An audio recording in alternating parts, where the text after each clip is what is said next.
بسم اللہ الرحمن الرحیم۔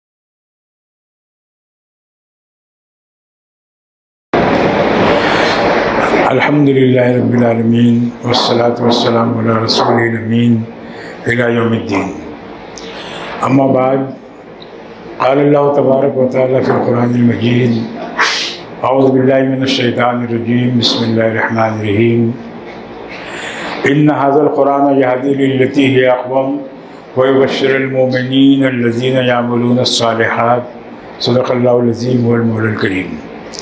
اللہ کے نام سے جو بے انتہا مہربان اور رحم فرمانے والا ہے۔ الحمدللہ ہم یہ بات اچھی طرح جانتے ہیں کہ پوری کائنات کو وجود بخشنے والی ایک اللہ رب العالمین کی ذات ہے۔ رب کائنات نے تنہا اس پوری کائنات کو وجود بخشا اور اس میں بے شمار مخلوقات کو اس نے پیدا فرمایا۔ یہ کائنات کا نظام، اس کے اوپر بندہ اگر غور کرے، یہ دن کا آنا، رات کا آنا، سورج کا نکلنا، چاند کا نکلنا، یہ موسم کی تبدیلی، ہواؤں کا چلنا، آندھیوں کا آنا، بارش کا آنا، اور اس میں طوفان آنا، سیلاب آنا، یہ سارے نظام پر اگر بندہ غور کرے تو وہ اس بات کا قائل ہو جائے گا کہ اس کائنات کو ایک ہی رب نے پیدا فرمایا ہے، اس میں اس کا کوئی شریک کار نہیں ہے۔ الحمدللہ اہل ایمان کا ہمارا اپنا تو اس بات پر ایمان ہے اور یقین ہے، اور یہ بات ہم تک جناب محمد رسول اللہ صلی اللہ علیہ وسلم کے ذریعے پہنچی کہ اے لوگوں، اس کائنات کو پیدا کرنے والی ایک ذات ہے اور وہ ہے اللہ رب العالمین کی۔ اس کائنات میں جو بھی ہوتا ہے، جو ہونا ہے، جو ہو چکا ہے، وہ پورا کی پورا رب العالمین کی مرضیات سے ہوتا ہے، اس میں کسی کا کوئی عمل دخل نہیں ہے۔ اللہ رب العالمین اگر کسی کو چاہیں عزت دینا تو ساری کائنات کے لوگ مل کر اس کو ذلیل نہیں کر سکتے، اور اگر اللہ رب العالمین نہیں چاہیں اس کو عزت دینا تو ساری کائنات کے لوگ مل کر اس کو عزت بھی نہیں دے سکتے۔ ہم پر ہمارا الحمدللہ اس بات پر ایمان ہے، یقین ہے، اور ہم یہ بھی جانتے ہیں کہ یہ دنیا دارالامتحان ہے۔ اس میں اللہ رب العالمین نے پورے انسانوں کو ایک لمیٹیڈ مدت کے لیے پیدا فرمایا ہے، اور اس میں اس کی جو ذمہ داریاں ہیں، وہ ذمہ داریاں پیغمبروں کے ذریعے سے، نبیوں کے ذریعے سے، انبیاء علیہ السلام کے ذریعے سے ان کی امت تک پہنچوا دی۔ سب سے اخیر میں جناب محمد رسول اللہ صلی اللہ علیہ وسلم کے توسط سے پورے انسانوں کو یہ بات بتا دی گئی کہ اے لوگوں، تمہیں اس کائنات میں کرنا کیا ہے، کون سے کام کرنے سے تمہارا رب راضی ہوتا ہے، کن کاموں سے اس کا غصہ بھڑکتا ہے، کون سے کام آپ کے لیے صحیح ہیں، کون سے نہیں ہیں، یہ ساری تعلیمات بتا دی۔ اور اس کے لیے ہم جانتے ہیں کہ رب العالمین نے جیسا دوسرے انبیاء علیہ السلام کے لیے زندگی گزارنے کا جو طریقہ ہو سکتا ہے، کچھ کتابیں، کچھ صحیفے، کچھ پمفلٹ وغیرہ ان کے اوپر نازل فرمائے، اللہ رب العالمین نے رسول اللہ صلی اللہ علیہ وسلم پر قرآن مجید کو نازل فرمایا۔ اس میں ساری تعلیمات ہیں۔ انسان زندگی کے جس شعبے میں اس سے رہنمائی حاصل کرنا چاہے، وہ باقاعدہ اس سے روشنی لے کر کے اپنی کامیاب ترین زندگی، جو دنیاوی اعتبار سے بھی کامیاب ہوگی اور آخرت میں بھی کامیابی کا پروانہ اسی کے ہاتھ میں آئے گا۔ لیکن کوئی انسان اگر اپنی مرضیات کے مطابق یہاں زندگی گزارنا چاہ رہا ہے، اللہ رب العالمین کے احکام توڑ رہا ہے، نبی صلی اللہ علیہ وسلم کی تعلیمات و سنتوں کو چھوڑ رہا ہے، اور وہ یہ سمجھ رہا ہے کہ الحمدللہ میں خاندانی مسلمان ہوں، کامیابی تو مجھے مل جائے گی، میں میری مرضی کے مطابق نماز بھی پڑھ لیتا ہوں، لوگ کہتے ہیں نماز پڑھ لے میں چلا جاتا ہوں، میری مرضیات نہیں ہوتی میں نہیں بھی جاتا ہوں، کچھ اچھے کام کر لیتا ہوں، کبھی روزے بھی رکھ لیتا ہوں، کبھی زکوٰۃ خیرات بھی دے دیتا ہوں۔ میرے بھائیوں، یہ نظام یہاں چلنے والا نہیں ہے۔ انسان کی من چاہی رب العالمین کو منظور نہیں ہے۔ انسان کو وہی عمل کرنا پڑے گا جو قرآن و سنت سے باقاعدہ ثابت ہے۔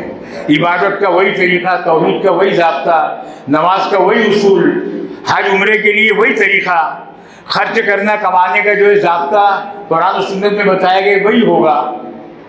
اور سلوک جتنے بھی ہیں اپنے گھر میں، اپنے رشتہ داروں سے، والدین سے، بیوی سے، بچوں سے، یہاں تک کہ برادران وطن سے بھی جو سلوک کا پیمانہ قرآن و سنت میں بتایا گیا ہے اسی کو اڈاپٹ کرنا پڑے گا۔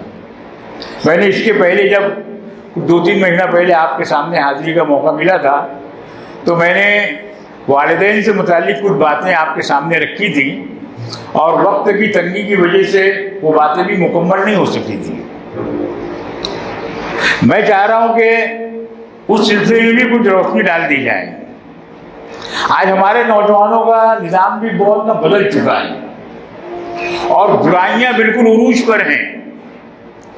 نوجوان مان کر دینے کے لیے تیار نہیں ہیں، بس جوانی دیوانی کے اندر ایسا گم ہوا ہے وہ کہ کسی کو بھی خاطر میں نہیں لا رہا ہے وہ۔ اللہ رب العالمین نے صحت دی، جوانی دی، سود بوجھ دی، اب اس کا کام یہ ہے کہ اس کو صحیح ضابطے کے مطابق گزارے وہ۔ جو زندگی آپ کو ملی ہے، جو عمر آپ کو ملی ہے، جو نوجوانی آپ کو ملی ہے، تو میں نوجوان دوستوں سے کہتا ہوں کہ یہ صرف تمہارے اپنے لیے نہیں ہے، بلکہ تم سے کئی لوگ وابستہ ہیں، چمٹے ہوئے ہیں، ان کا بھی تم پر حق ہے۔ اگر تمہاری جوانی دیر پا رہے گی، سلامت رہے گی، جلدی بوڑھے نہیں ہوگے، اور کوئی ایسی چیز، کوئی ایسی نشہ آور چیز جو تم استعمال کرتے ہو، جو تم کو بڑھاپے کے قریب کر دیتی ہے، اگر تم اس سے باز آ جاؤ گے تو تم اپنے سے جو متعلق ہیں، تمہارے والدین بھی ہیں، رشتہ دار بھی ہیں، سب سے زیادہ قریب تمہاری اہلیہ بھی ہے، اور تمہاری اپنی اولاد بھی ہے، یہ ان کے اوپر احسان ہوگا، مگر وہ سمجھ میں نہیں آ رہا ہے۔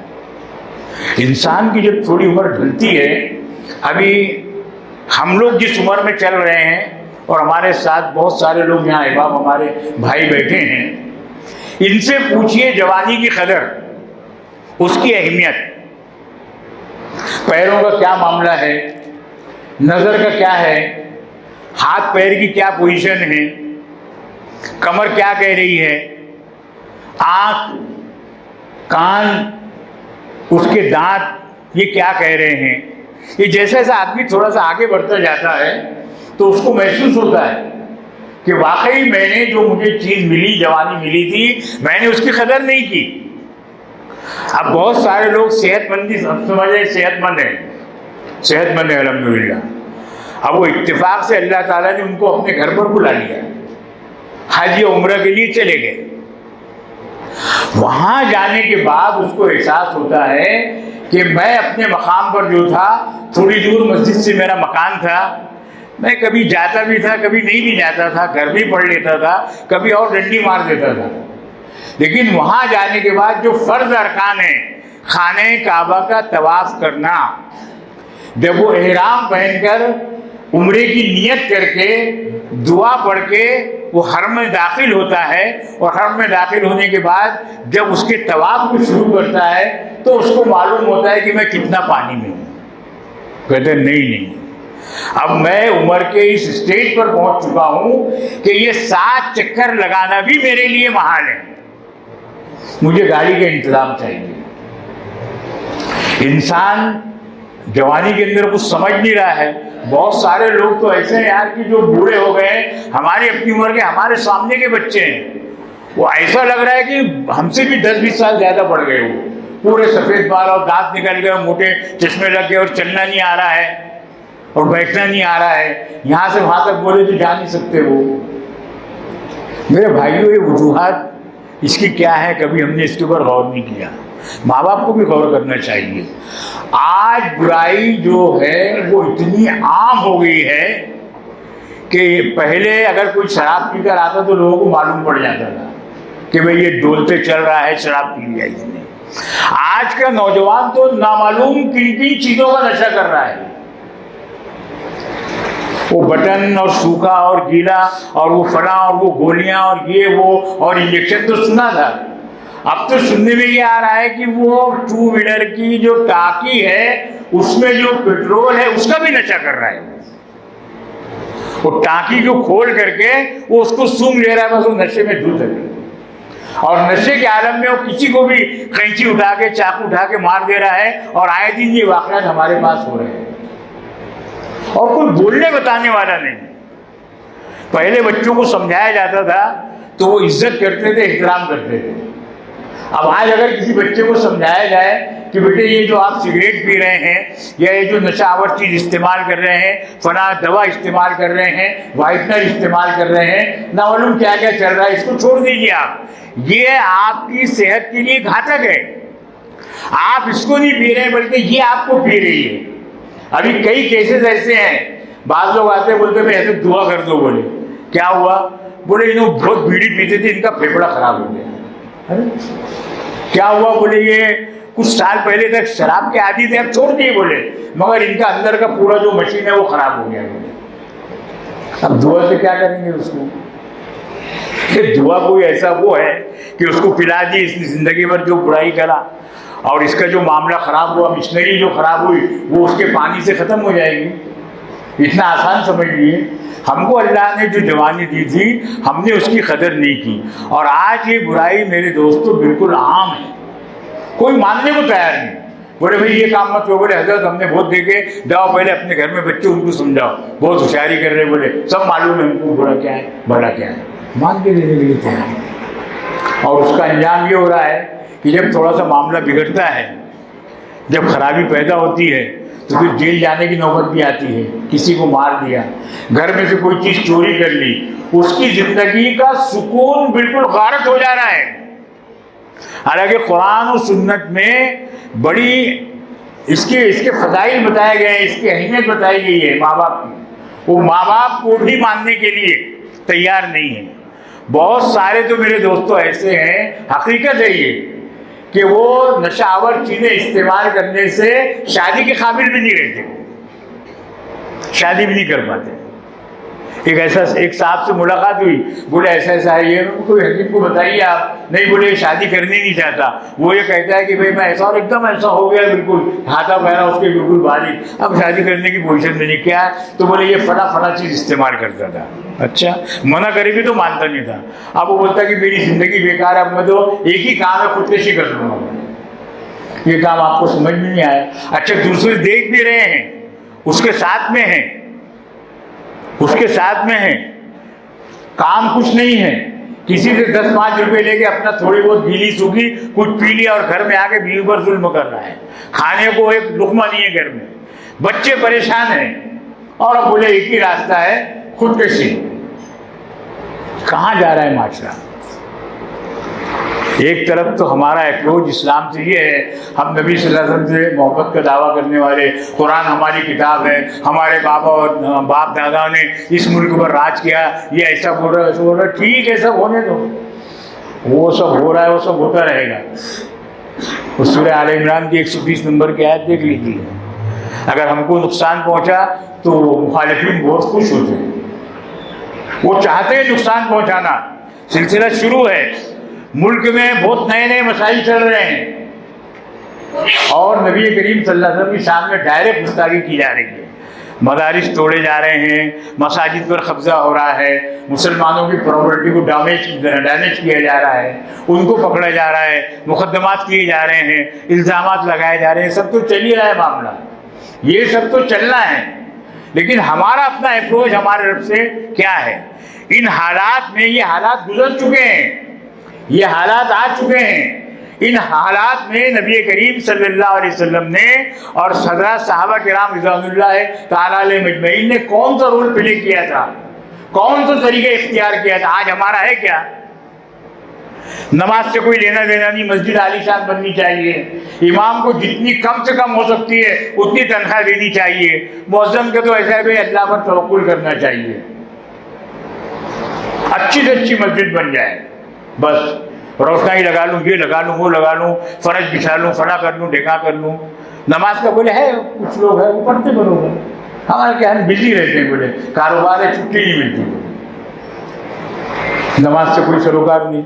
اللہ کے گھر میں اگر آئے گا، اللہ کے گھر میں اگر بندہ، میں یہ نہیں بول رہا ہوں کہ آپ جو ہے دن بھر 24 گھنٹے مسجد کا کھوٹا بن جائیے اور 1000 دانوں کی تسبیح لے کے اللہ اللہ اللہ کرتے رہیے آپ، اور باقی بیوی بچے ماں باپ کاروبار ذمہ داریاں سب چھوڑ دیجیے۔ میرا مقصد یہ نہیں بولنے کا، سارے کاموں کریے، آپ شادی کریے، ڈھیر سارے بچے پیدا کیجیے، کم کا تصور نہیں ہمارے پاس، والدین کی خدمت کیجیے، بیوی کے حق ادا کیجیے، بچوں کے حق ادا کیجیے، رشتہ داروں کے حق ادا کیجیے، حلال کمائیے، حلال مقام پر خرچ کیجیے، زیادہ سے زیادہ کمائیے، تعلیم حاصل کیجیے، اونچی سے اونچی تعلیم حاصل کیجیے، سارے کام کریے، مگر ان سارے کاموں کے کرنے میں اس بات کو اپنے ذہن میں رکھیے کہ میں پہلے رب کائنات کا بندہ ہوں، میں بیچ رہا ہوں کوئی چیز، میں میرے رب کا بندہ ہوں، میں دھوکہ دے کر کے تو نہیں بیچوں گا، میں جناب محمد رسول اللہ صلی اللہ علیہ وسلم کا امتی ہوں، میں کانٹے میں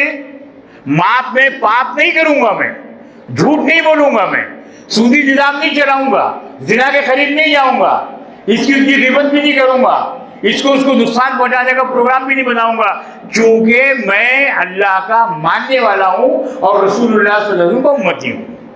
ان سارے کاموں میں اس بات کو اپنے پیش نظر رکھیں، بندہ رکھیں، اور جو اس کو معلوم ہو سکتا ہے ان تعلیمات پر عمل کرنے کے لیے بالکل آگے بڑھے، سوچے نہیں، سوچ بچار نہیں کرے۔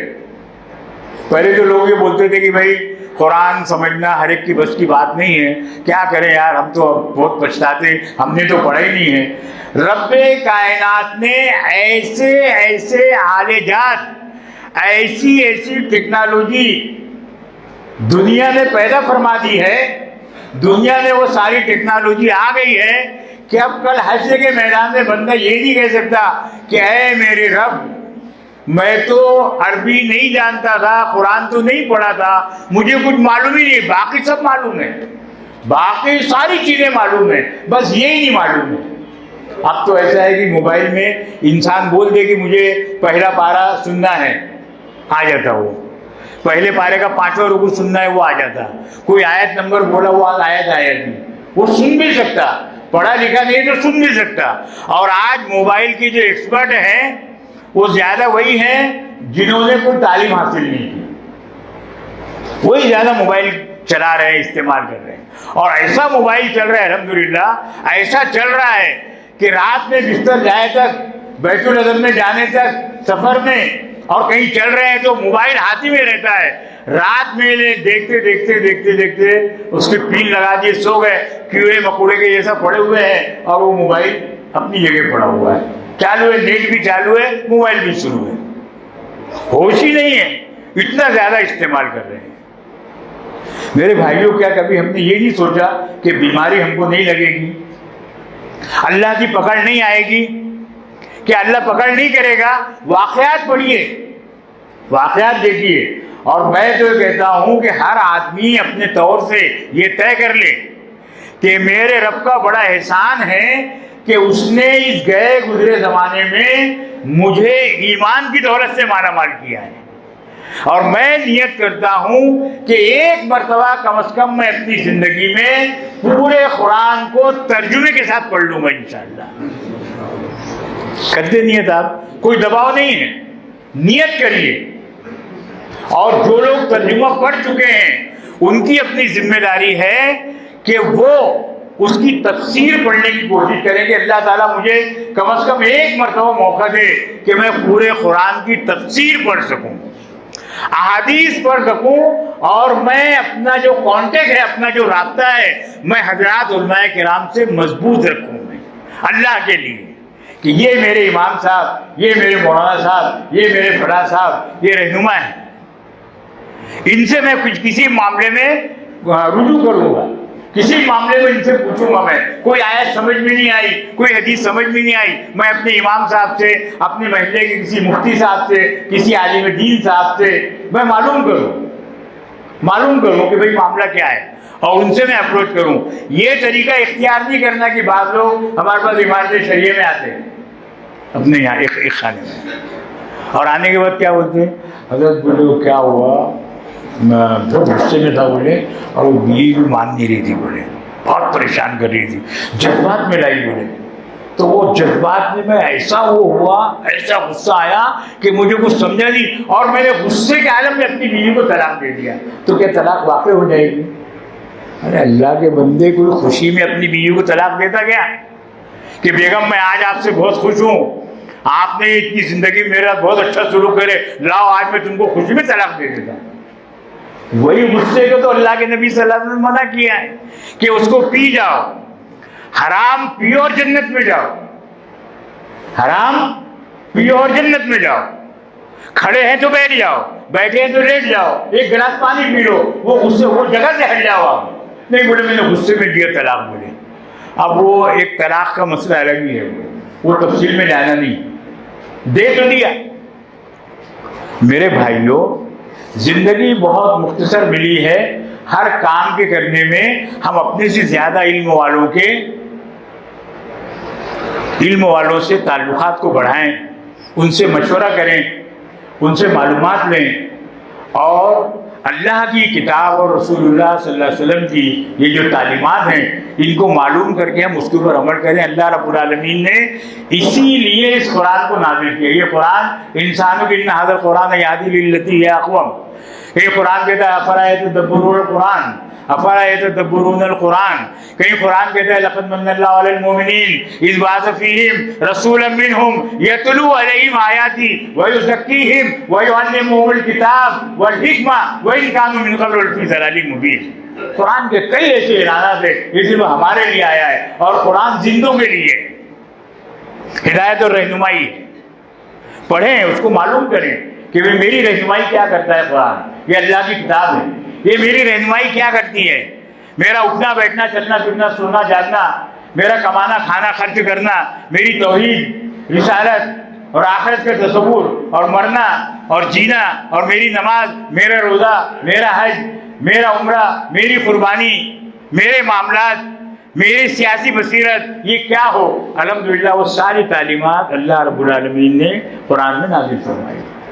بس میں نے آپ کو کہا کہ ایک مرتبہ بندہ اس بات کی کوشش کرے کہ انشاءاللہ میں آج سے طے کرتا ہوں کہ میرے پاس قرآن مجید ہے، جون سا قرآن مجید آپ کے پاس اویلیبل ہے۔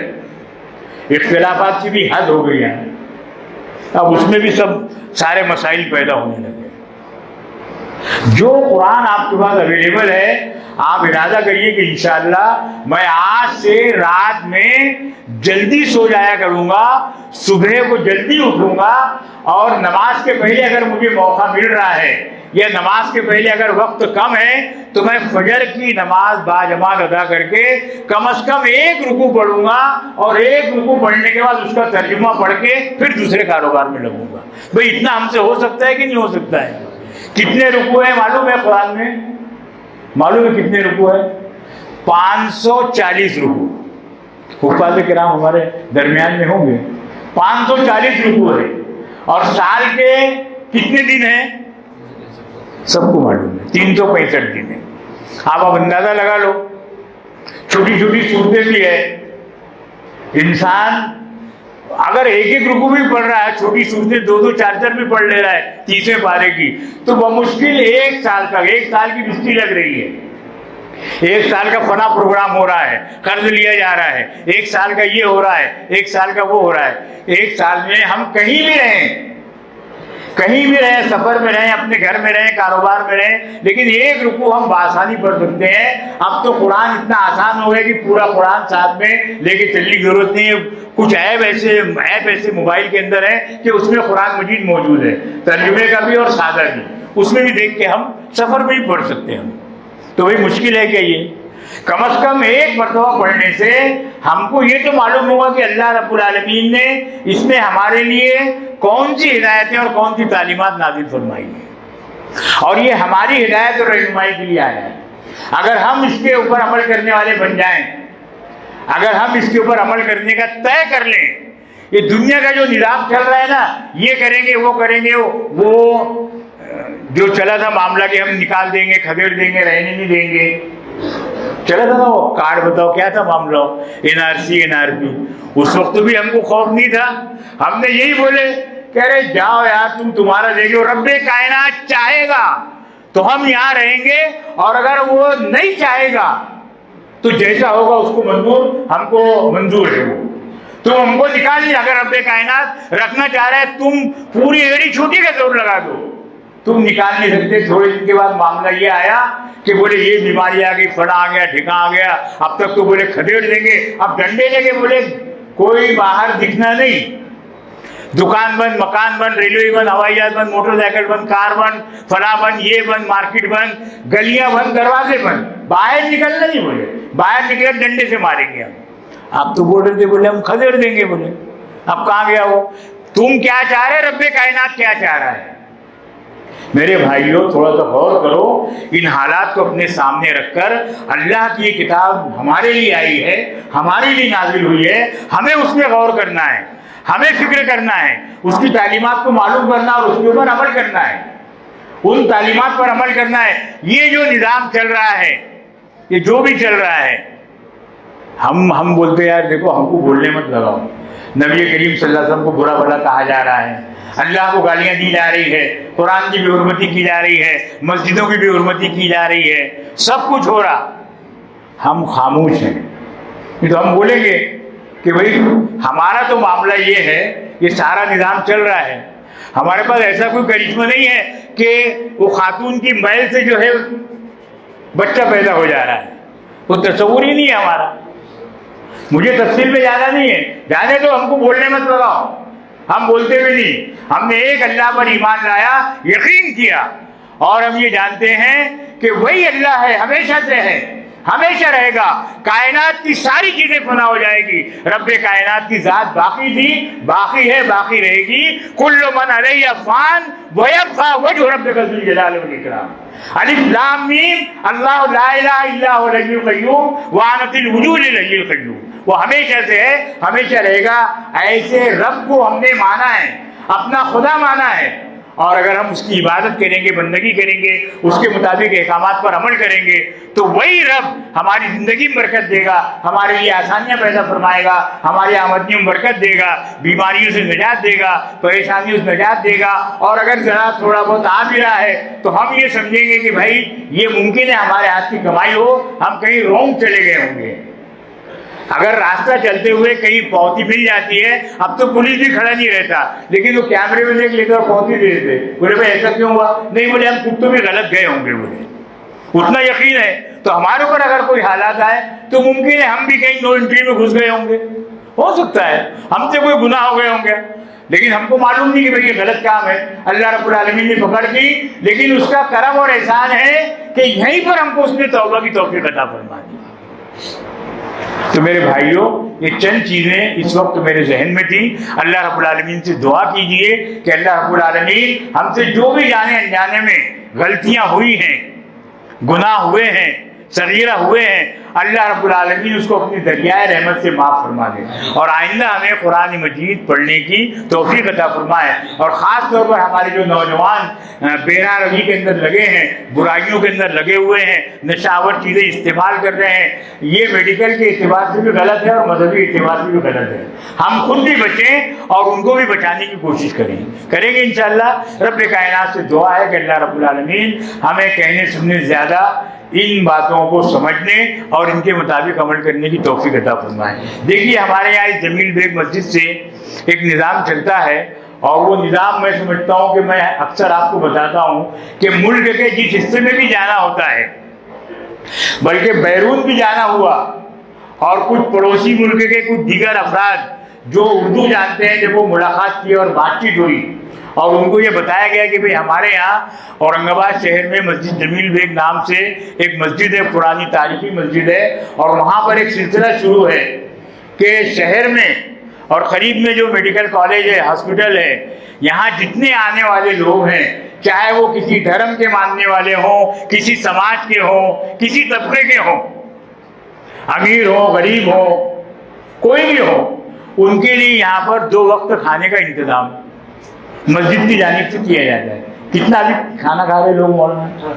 1800 لوگ روزانہ کھانا کھا رہے ہیں، اور اس کے لیے کہیں سے کوئی پرٹیکولر کسی سرکار کا فنڈ نہیں ہے، بلکہ یہ فنڈ دینے والے وہ لوگ ہیں جو رحمانیہ بینک کے پر یقین رکھتے ہیں۔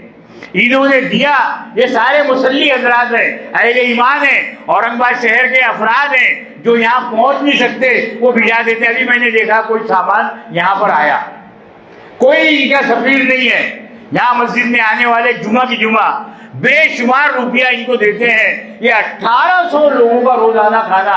اور میں تو کبھی کبھی آ کے پھٹا پرانا کپڑا ایسا پہن کے بھائی لوگوں کو معلوم نہ ہو، آگے کبھی چیک بھی کر لیتے کہ بھائی یہ کیا معاملہ چل رہا ہے۔ ہم ممبر رسول سے اعلان کرتے ہیں ان کا یہ نظام بچوں کا ہے کہ نہیں ہے کہ خالی منہ دیکھ کے کھانا کھلا رہے، بلکہ جو لوگ تنہا ہوتے ہیں، مریض، یہ جب جاتے ہیں تو ان کے پاس سے ڈبے لے کے آتے ہیں۔ ایسا کچھ میرے ساتھ بھی ہوا، مجھے کچھ لوگوں نے جب میں مریض کی عیادت کے لیے گیا تو بتایا کہ میرے ساتھ کوئی نہیں ہے، تو تمہارا کھانا نہیں، بولے مسجد سے آ رہا ہے۔ بولے کون لا رہا؟ وہ بولے بچے ہیں، بولے ڈبہ لے کر کے گئے اور وہ بروبر دونوں ٹائم پہنچا دیتے۔ بولے تو میرے دوستوں یہ خاموش اتنی بڑی خدمت ہے اللہ رب العالمین جو آپ سے لے رہا ہے۔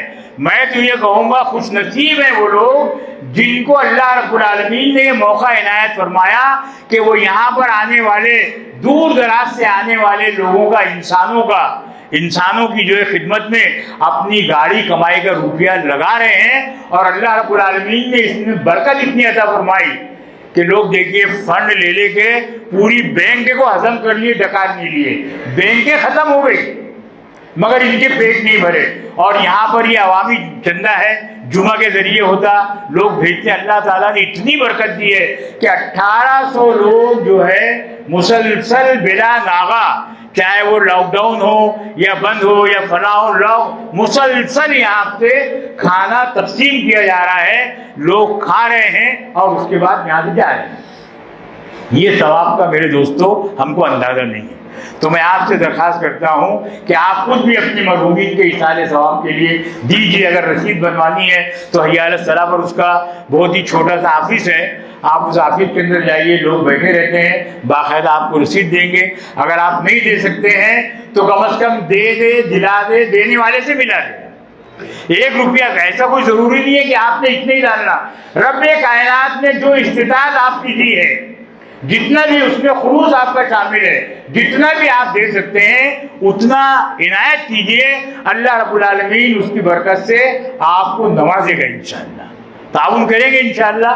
اللہ تعالیٰ سے دعا ہے کہ اللہ رب العالمین ساری مشکلات کو دور فرمائے۔ مسلمانوں میں جو پریشانیاں، آفتیں، مصیبتیں، بلائیں آ رہی ہیں، لائی جا رہی ہیں، لا لی گئی ہیں، اور جو مخالفین اسلام، دشمنان اسلام جو ستہ کے اندر بیٹھے ہوئے ہیں، یہ سارے جراثیم جو بیٹھ کر کے مسلمانوں کے خلاف اسکیم بنا رہے ہیں، اے اللہ میں بددعا تو نہیں کر سکتا، میں جناب محمد رسول اللہ صلی اللہ علیہ وسلم کا امتی ہوں، لیکن ہاں اگر تو نے ان کو ہدایت کا طے کر رکھا ہے تو ہدایت کی دولت سے مالا مال فرما، اور اگر ہدایت نہیں دینے کا طے کیا ہے تو اللہ تو بہتر جانتا ہے تو نے اس سے پہلے بھی ظالموں کے ساتھ کیا کیا۔ ہم ان کو تیرے حوالے کرتے ہیں، ہم برا بھی نہیں بولیں گے، سڑک پہ نکل کے نعرے بھی نہیں لگائیں گے، سرکاری گاڑیوں کو نقصان بھی نہیں پہنچائیں گے، دفتروں کو آگ بھی نہیں لگائیں گے، پتھر بھی نہیں چلائیں گے۔ اے اللہ ہم کو معلوم ہے کہ تجھے نیند بھی نہیں آتی، تجھے اونگ بھی نہیں آتی، بندہ جب تجھے پکارتا ہے تو بالکل اس کے قریب ہوتا ہے۔ اے اللہ میری یہ پکار ہے، ہم سب کی پکار ہے، بزرگوں کی بھی، جوانوں کی بھی، بچوں کی بھی، اور ماں بہنیں سن رہے ہیں تو ان کی بھی یہ پکار ہے کہ اللہ یہ حالات سے تو باخبر ہے۔ اے اللہ جناب محمد رسول اللہ صلی اللہ علیہ وسلم کے امتی، بچے بھی، بوڑھے بھی، بہنیں بھی, بیٹیاں بھی, ریپ بھی ہو رہا ہے, قتل کیے جا رہے ہیں, جیلوں میں ٹھونسے جا رہے ہیں, مساجد کو نقصان پہنچایا جا رہا ہے, مدارس توڑے جا رہے ہیں, بستیوں کو تباہ برباد کیا جا رہا ہے, اور نوجوانوں پر مقدمات لگا کر کے, جھوٹے مقدمات لگا کر کے ان کو جیلوں میں ٹھونسا جا رہا ہے. اے اللہ تو ان سارے حالات سے واقف ہے, اے اللہ تو ان سارے حالات سے واقف ہے, اور تو اس کا بہترین حل ہمارے حق میں عطا فرما ہم کو. آمین. اللہ تعالیٰ ہمارے لیے آسانی فرمائے, اور جو دعائیں ہم نے مانگی ہے رب کائنات اس کو قبول فرمائے. آمین. واخر دعوانا ان الحمد للہ رب العالمین.